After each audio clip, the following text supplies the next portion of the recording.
Il y a 5 ou 6 millions d'années, le climat est devenu plus sec.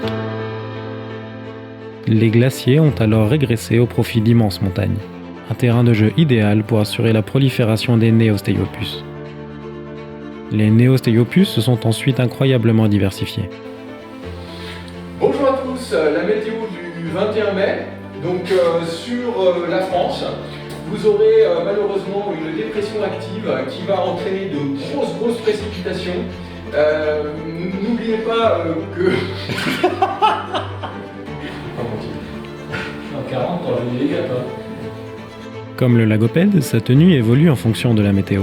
Leur corps est recouvert de fourrure. Ces mammifères mal adaptés et quand même capables de marcher sur des surfaces accidentées, de voler sur de longues distances, ils sont devenus au fil des années si nombreux qu'ils auraient pu épuiser leurs ressources thermiques et ainsi disparaître. Je suis contente. Non, je n'ai pas d'idée. Mais c'était sans compter sur un sage qui a initié il y a maintenant 10 ans un rassemblement annuel afin d'éviter toute disparition et dissipation de l'espèce. Le Born to Fly, c'est... Je sais pas qu'est-ce qu'il dit. Au nombre de 3 en Europe, les compétitions de vol et marche représentent à elles seules l'esprit du vol libre. En effet, 3 jours durant, les pilotes ont eu le choix entre la voie des airs ou le plancher des vaches pour valider 5 balises à cheval sur Savoie et Haute-Savoie. Nous sommes au printemps 2013 dans le massif des Bornes.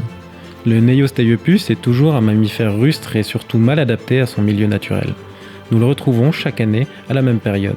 Ici, au plein cœur des Alpes, après avoir migré de longs mois d'hiver. Xavier, qu'est-ce qui se passe? Ouais, c'est vrai que toute cette météo là, je suis au bout du rouleau quand même. Je un peu vraiment plus quoi. Le Born to Fly est bien plus qu'une compétition sportive. C'est un événement qui célèbre la survie et l'évolution de ces créatures fascinantes. Les Neosteopus ont appris à s'adapter à leur environnement hostile et à se protéger des prédateurs qui prospéraient dans leur sillage et régulaient leur nombre. L'aigle, The Eagle, est présent dans les Alpes depuis au moins 3,5 millions d'années. Bonjour, je m'appelle Kriegel Maurer. Au fil du temps, il a appris le comportement des Steopus. Mais ses proies ont aussi appris à esquiver ces attaques. Si le premier est programmé pour gagner, les deux ont néanmoins les mêmes besoins, à savoir marcher et surtout voler. Je déclare ouverte la 5e édition du Born to Fly. Eh Viviane, on n'est pas à Cannes ici, on est un petit. Oh merde. Certaines années, en plus du parcours souvent optimal, la météo s'en mêle et ajoute du suspense sur le dénouement de la victoire du Neosteopus ou d'un Eagle. Où le soleil, reviens soleil, on a besoin de toi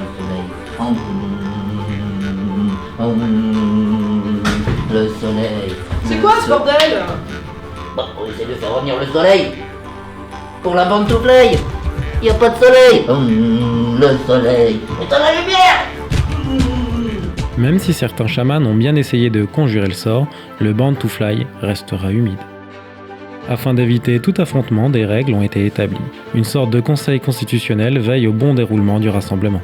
Born to Fly, on rigole pas avec le règlement. On est là pour faire respecter les règles. Oh, s'il se plaint trop, j'ai une solution, hein. Viens. Le Born to Fly, c'est top, surtout quand ça s'arrête. Malgré les différences d'âge, les Neosteopus concourent tous dans la même épreuve, ce qui est un gage de confiance et d'autonomie approuvée. Durant toutes ces années, les gagnants ont été variés, souvent annoncés et parfois étonnés. Victoire. Il n'y a personne devant? Ah bon? Ah, je savais pas. En tout cas, tous attendent déjà la prochaine édition avec, on l'espère, un retour dans le massif des Bornes, berceau de la compétition. Rendez-vous en mai pour les 10 prochaines années. Vive le sport.